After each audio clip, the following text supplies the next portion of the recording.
They didn't even have the decency to lie kindly. We only invited the elites, her sister said, her smile full of teeth and money. I just didn't want you to feel out of place. That was her way of saying we were an embarrassment. That my 15-year-old daughter, sweet, quiet, thoughtful, wasn't worthy of being in the same room as people in $1,000 suits and $1,000 smiles. My wife said nothing, just stared at the floor like maybe the answers were hiding there. And me? I didn't argue. I simply said, we won't be attending. But I don't forget. Not slights like that.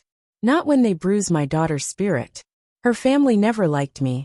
They smiled through gritted teeth, but they never respected me. I wasn't born in the right zip code.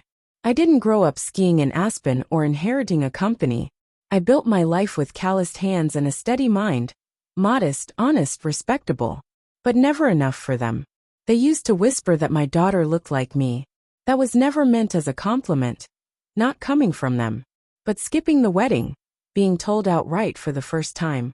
You are not one of us. That was a new low. And it wasn't just exclusion. It was a declaration. I didn't raise my voice. I didn't beg. I watched. And my daughter? She cried quietly in her room. Tried to smile like it didn't matter. But I saw it. I felt every bit of that pain. I held her hand and without saying a word, I made a promise, they will regret this. After that something shifted. My wife smiled more around her family, laughed louder at their jokes. Maybe she thought pretending to be one of them would protect her. Maybe she forgot who she married. Maybe she just stopped caring. I didn't beg for loyalty, but I noticed the betrayal.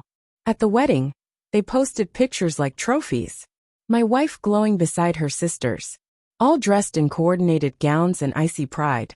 My daughter and I, absent, like we'd never existed. I printed out one of those pictures and slid it into the safe, right beside our legal documents. A quiet little reminder. Then December came. Christmas.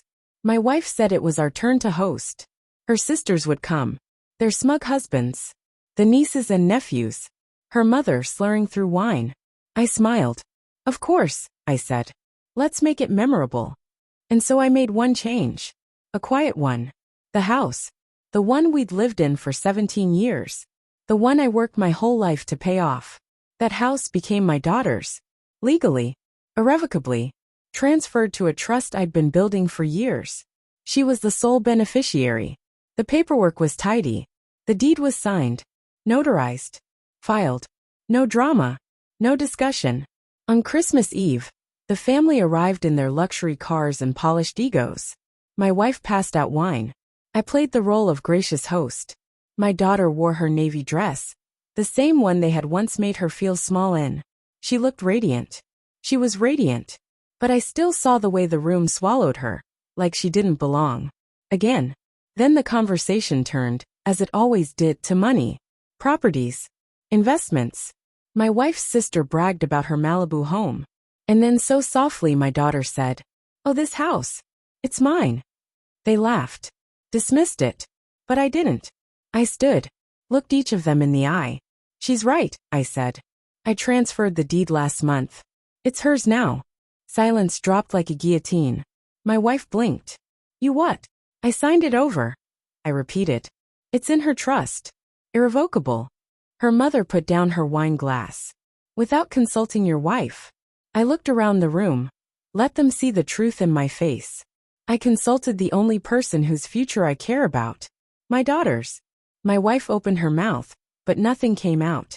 One of the husbands gave a nervous chuckle. "Well, that's a bold move." "No," I said calmly. "It was necessary.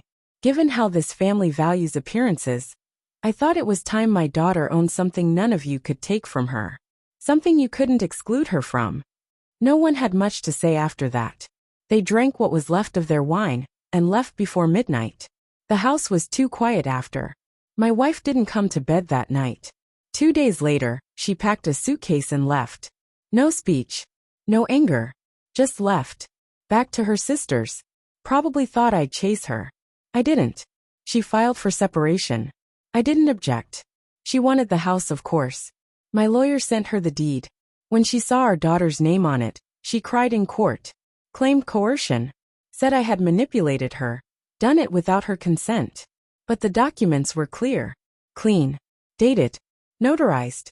My intentions beyond question. The judge wasn't moved. She got some clothes, a few pieces of furniture. That was it. My daughter got the home. I stayed. And the fallout? Delicious.